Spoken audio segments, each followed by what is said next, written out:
Hey guys, this is Spartan117GW, and this is going to be my review for the Jazwares Halo Mantis from the World of Halo line, also known as the 3¾ inch Halo Infinite line. Now, of course, I'm always going to continue doing airsoft and gameplay and also video game stuff. I'm just going to, put whatever I want on my channel. And that's still going to be coming, including night vision, a couple other cool things, but I also want to introduce some of the other geeky things that I really like. So, like I said before, big toy collector.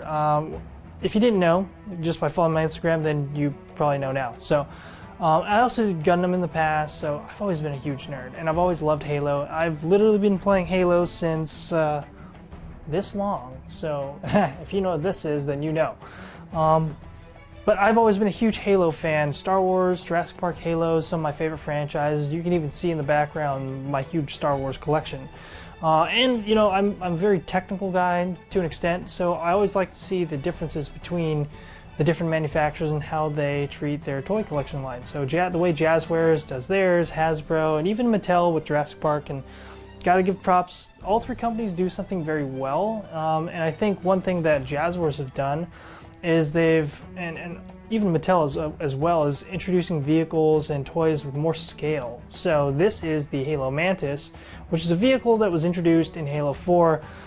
It has an art design reminiscent of various anime, and it just, you could see this art design in just about anything with a mech nowadays, which is very similar. So from an art direction standpoint, kind of more on the 343 devs, it would have been cool if they designed something a little more unique, but it's a mech at the end of the day, and it's a human mech, so I guess they're all going to kind of feel similar. Now, what's cool is it comes with a Eva Spartan, as you can tell by the huge orange visor there. He comes with a shotgun. It has the Halo Reach style armor, which is really cool. I always like that design. They're a little bit, those Spartans are thick with like 3 Cs. They're like the extra thick Spartans, I guess, until the armors start getting more streamlined and lighter.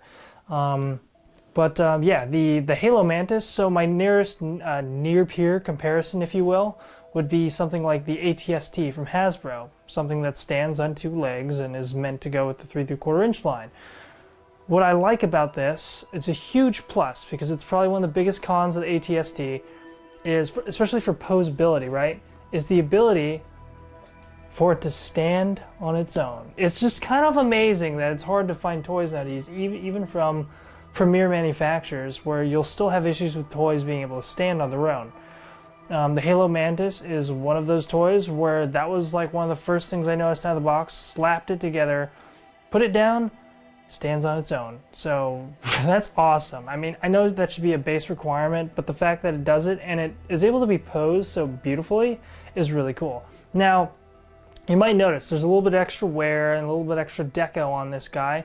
The reason for that is I kind of did some of that myself. Using a Sharpie and using shoe polish, you can get a little bit extra details wherever you want. And little Gundam paint pens too. Like I said, I did Gundam before, so, and I'm not saying that I was really super great at any of those, but I like adding a little bit extra detail and texture to the toy. And that's what's cool with 3¾ inch lines, is that it's a good balance of detail and scale, where it's not scaled so big that you can't fit it in your house, but it's not so small that you don't have the same level of detail.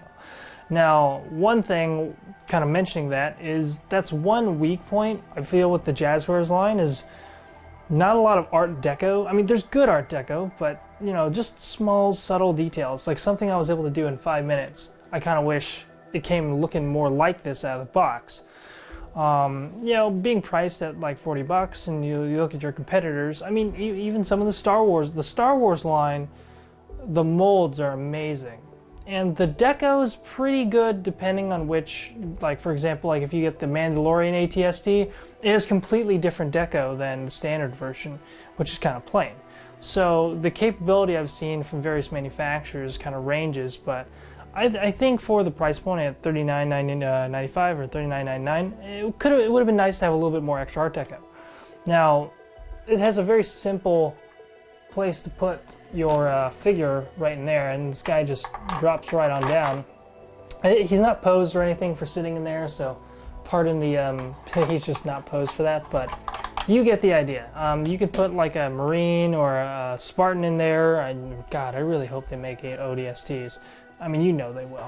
But yeah, that's just a simple troop compartment. That's the only other really like hidden or unseen feature that's in this figure. So, but yeah, it has the posable arms that have the different weapon systems on it, the missile pod, the minigun or chain gun, whatever you want to call it. I really love the legs. The legs are really cool. The legs are pretty fantastic in terms of how they look. It definitely, I mean, like I said, if you're a fan of any kind of anime or anything mech-wise, I mean, this looks pretty darn close to a lot what you see out there. It looks really cool. It looks really cool, you know. No matter what franchise you're into, mechs are cool. So I think it's a great figure out of the box for the price. But of all the larger vehicles that Jazwares have done, I just noticed, just be going from the Warthog to this, that this probably could have used a little more deco out of the box. But overall, it's a really cool figure. But yeah, so make sure to check out the World of Halo line. Check out Jazwares as well, because they're actually coming out with some pretty cool stuff. And I'm going to be dropping some more toy videos too, so because I just love these things. These things are so cool. And I'm going to be building some dioramas. So this thing's going to be awesome for dioramas, by the way. So thank you guys for watching. This is Spartan117GW. If you guys like, comment, and subscribe downstairs in the comment section below. A lot of cool stuff coming this way later in this year. So thank you guys for watching. I'll see you guys next time.